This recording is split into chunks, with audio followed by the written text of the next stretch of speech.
Hi everyone, my name is Mat4yo, and this is the first installment in a mini-series called How to Write Creatively. This is a sub-series of the main series called Chisel This, where we critically analyze lyrics. But today, for the first time, we're actually going to teach you how to start building your own lyrics without looking at any other examples or reviewing any other material. This is strictly coming from me, and if you don't think that I'm qualified or if you don't like the way that I speak, at least you'll know that this is something that you don't want to try. However, I think that most of you will be able to adopt some of my characteristics and learn from them as well. And every episode in this installment will include a special rap song that utilizes what we learned in that episode. This is going to be a very basic lesson. We will get much further in depth as the episodes go on, but today we're going to be focusing on three things: how to differentiate between your message and your package, 2, how to put your message into your package, and 3, some of the laws of meter and rapping. So yes, most of this will be targeted towards a rapping audience, but you can also use it in your creative writing skills, whether it be an essay, paper, radio, TV, you name it. The first thing I want to get out of the way is that limitations do not exist for you. There are no limits in creativity. You might say, but people think that some of what I make is stupid, some people don't like it, I get some negative feedback. Well, here's why. You're not fully manipulating your idea if that happens. It also can be attributed to the fact that you're not so great yet, or that you just don't understand rapping in its essence yet. But we'll get there, but for right now we need to focus on your message and your package first. When coming up with an idea, you want to make sure that you use every single aspect attached to it. And that will be the next episode. But for right now, we're going to focus on what that main idea is and how you get from just saying the idea into actually molding the idea into something greater. That's going to be today's episode. Art is a wonderful medium that allows someone to appreciate something that they make. The ones who only used to be listening to rap and, looking at videos or looking at art are now becoming the creators of such. Whatever we make is at least being indulged in by one person. Whether that one person is you or there's a million people indulging in it, it's something that you contributed to a genre, and it's yours and you're appreciating it. Now, my job is to kind of show you how to make others appreciate it also, and then that will make you appreciate others' appreciation of that. So basically, this is all open to interpretation. You can rap about literally anything you want. You can write creatively about anything that you want. As long as you make a case for it, there is no wrong thing to create something about. If you utilize the subject that you choose to the best of your ability, then even the ones who don't like it will be able to say, I can appreciate that. So my definition of rap is an art form that applies critical thinking in multitudinous situations, with the added expression of rhyming, rhythm, and theme. Those who put the rhyming and rhythm first may have a better package, but not a better message. And those who put the theme first may have the better message, but lack the delivery or the package. We're going to find out how to put the two together right now. So we're going to start off with a main idea, your subject. I want you all to pick a subject right now. Pick one thing, the first thing that comes to your mind, that you want to make a song or just write a draft about. Alright, now you have your idea. Now we're going to learn how to frame it, okay? So keep your idea in the back of your head. But for right now, I want you to look at these two pictures on screen, okay? I want you to name these items in one word. Foundationally, what are these two items? If you answered cake, you are correct. This object is a cake, and this object is also a cake. So we have two cakes here. We know that they are foundationally the same thing. But in your eyes, which one looks like it tastes better? If you answered the one with frosting and cherries and chocolate, you were probably the majority. So obviously, this cake looks much better than the regular old pound cake. But you need to open your eyes to the possibility of the regular pound cake possibly tasting better than the one that looks like it tastes better. So if you haven't guessed it yet, the regular pound cake refers to someone's message. The bright and beautiful cake represents the package. Now, mainstream rap today, mainstream music, whatever you want to say, whatever you want to call it, as it is heard on the radio today, is predominantly this package that you hear. There is some cake, there is some substance, there is some message to it, but most of it is just the way it sounds. That's okay. It is completely okay. It is completely okay for you to like that kind of music more than you like just a message. Because, you know, you can make the argument that I listen to music because I like the way it sounds. If I want a message, I'll read a poem or I'll read a short story if I want the message. But again, that's all being short-sighted. There is a medium that exists where both of these coexist together, and it is possible to touch into it and make content aesthetically enjoyable and also appreciated in a message. Now, some people have this message. They have a beautiful message that they want to portray to someone. They want to let their feelings out, but they may be doing it in a way that is just literally words on paper. And it's okay to express yourself, but again, I'm not being mushy here. The objective of this video is to push you further, and if you don't want that, then this video isn't for you. But I'm going to push you further here. It is possible to portray this in a package. Whether you lack a powerful medium, maybe you don't know how to rap, you don't have a powerful voice, you don't have a nice microphone, you don't have a nice camera, that could be a reason for you lacking the delivery. Maybe you have a vocabulary deficiency, maybe you just can't think of the right words to use, you just can't think of the words that would be powerful enough to accommodate such a powerful message that you have. But also, there's the possibility of insecurity completely controlling your lack of delivery. Look, let me just tell you right now, everyone can do this. Everyone. Alright? Anyone can do anything if you learn, you take the time, you have the patience, and you put your mind to it. You make the delivery a necessity. You say, I will not make this unless it sounds up to my standards. Ask anyone, plenty of times they've made something that just wasn't what they wanted it to be, and then they ditched it and did something else. Maybe it's because you're not old enough yet, and you know, you will find that talent does come with age. The biggest part is confidence. I may sound pretentious. I think that you're interpreting my confidence as pretentious instead. I wouldn't be sitting here pretending like I know what I'm talking about. I'm sitting here because I'm confident that I know what I'm talking about and that I can teach other people what I think I know I'm talking about.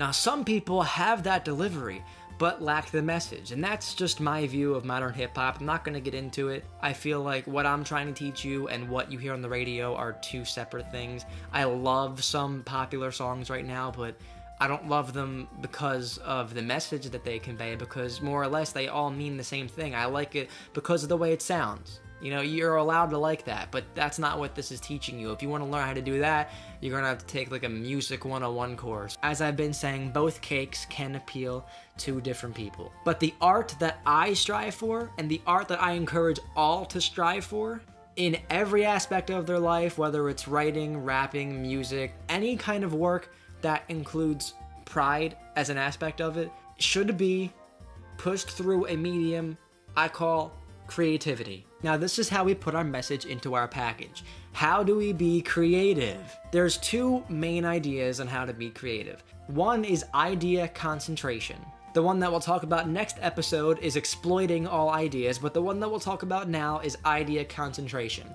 If you're making a song about cars, if the title is about cars, or if the title is about a sports team, or if the title is about a girl, you don't want to reference anything that's not that unless you're tying it back to the original idea.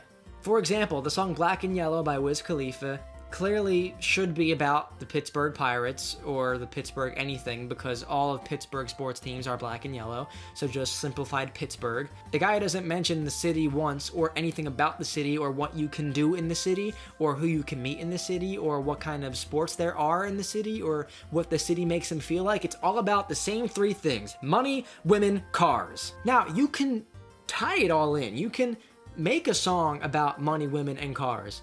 But how many times are we going to hear the same thing? When are you going to be unique? So by concentrating your idea, we find a way to make it unique. Now, what was your idea in the very beginning? What's the first thing that you thought of to make a song about?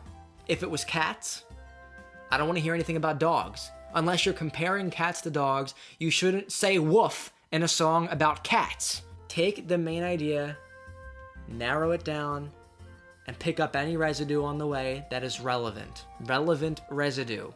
Now, the song that I referenced earlier today that we're going to be making is about cars. We're going to be comparing how driving a car and writing a song can be similar. I'm not going to be using all of the ideas that I possibly can because I want to leave it up to you to decide what some of the parallels are.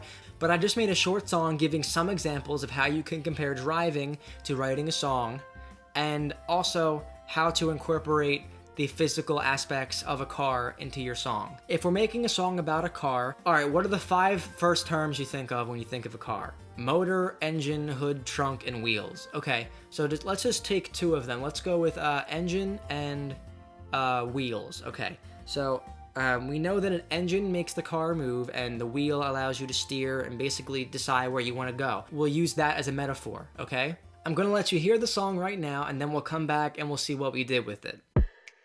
Alright, I'm gonna teach you how to ride a car and write a song at the same time. Alright, here we go. Yo.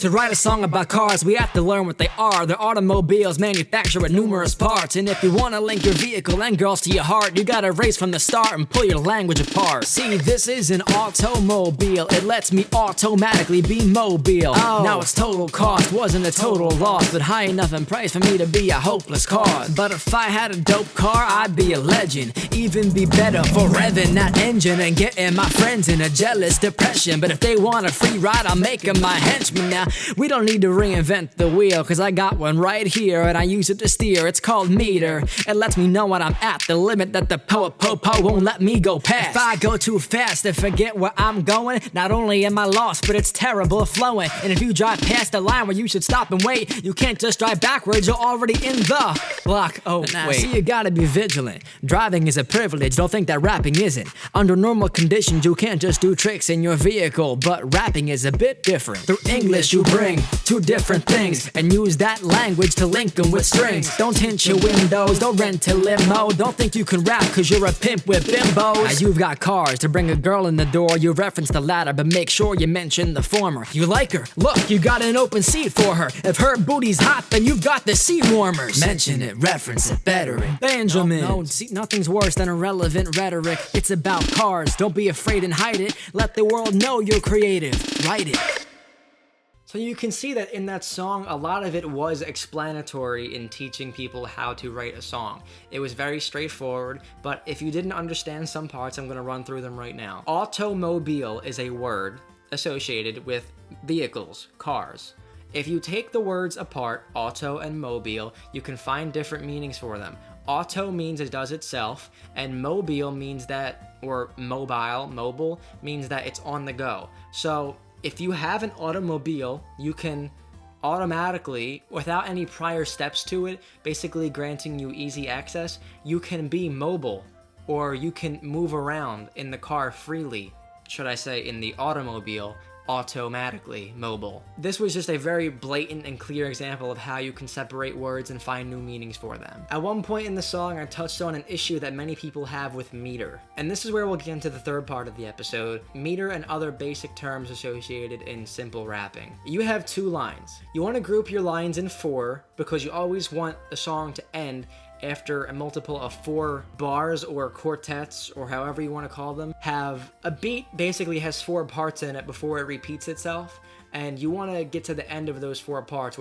before leaving any awkward silence for the beat at the end of it. The first line is called the layup, and the second line is called the dunk. We want to give a layup to our main idea line. We don't want to give the punchline first and then give the reason why we used it. We want to, again, because you don't dunk something and then give it to someone else to have them throw it up and then not dunk it again. If you're going to dunk it again, then you can do that. But what I'm saying is you need to have a preface to what you're going to say. And that's a good way to fill those lines that you have in a song without using filler material. Now, at one point, I did an example of people missing the hitbox of the line. If you're familiar with the term hitbox in video games, you know that it's where 2 characters or 2 objects connect and basically force a reaction between the 2. Basically, a hitbox is part of the character where if it connects with the enemy's hurtbox, the reaction of dealing damage occurs. Your rhyming will be placed in a hitbox. For example, we said, even be better for revving that engine and getting my friends in a jealous depression, but if they want a free ride, I'll make them my henchmen. You see that the stressed and unstressed syllables match up, creating hitboxes for our rhymes. better, for revving, the engine. You see that there's a cooldown in between every single rhyme. And in between those rhymes, it's not so necessary that you have a cooldown that rhymes. So it gives you a lot more opportunity to pick words that have similar rhyming syllables, but may not exactly rhyme. For example, engine and jealous do not perfectly rhyme, but with the way that I utilize the hitboxes and the cooldowns, you wouldn't have even realized it. Engine and jealous, and basically you're almost not even saying that second line, you're just sneaking it under the rug, making room for the next hitbox. Another way to stay creative and not be stale is by letting your content pioneer your rhymes instead of letting your rhyming pioneer your content. What I mean is that I notice in a lot of scenarios where people write and they are prided over their rhyming, but when you try to pull the ideas apart, they're very separated and not blended. They're more tangible and can be taken apart, and they don't link well with the ideas before and after it. Basically, their inclusion is only due to the fact that they rhyme instead of being part of the idea that you're trying to convey. What I mean is that rhyming is always the best way to be creative and use different words to convey different things. But you want to put the content first. You don't want to just look in a rhyme book and say, these are the rhymes that I'm going to use.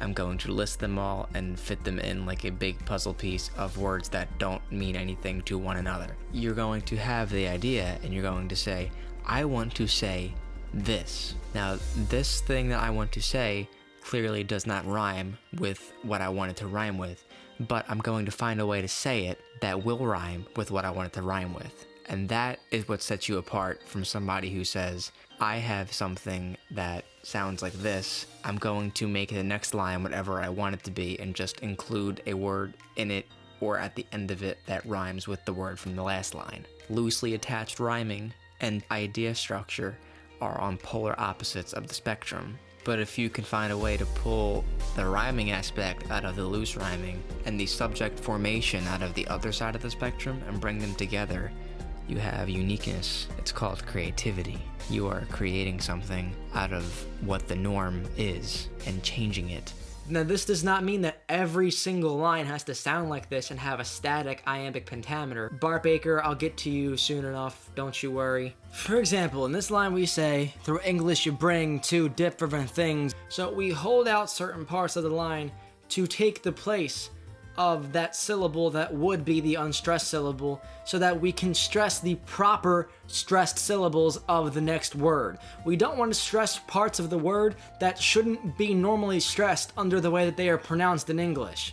Or we say, don't tint your windows. Through English, you bring two different things. See, I can't even do what Bart Baker does because I can't even wrap my head around how you even get so many syllables pronounced incorrectly. I just can't do it. I literally don't have it in me. It could only be manufactured by a mistake. I can only teach you how to not do it. I'm gonna make a whole new video about this, so just, you know how to pronounce words in English, don't pronounce them the way that they wouldn't be pronounced normally. So in the line where I said, and if you drive past the line where you stop and wait, you can't just drive backwards if you're already in the block. Oh, wait.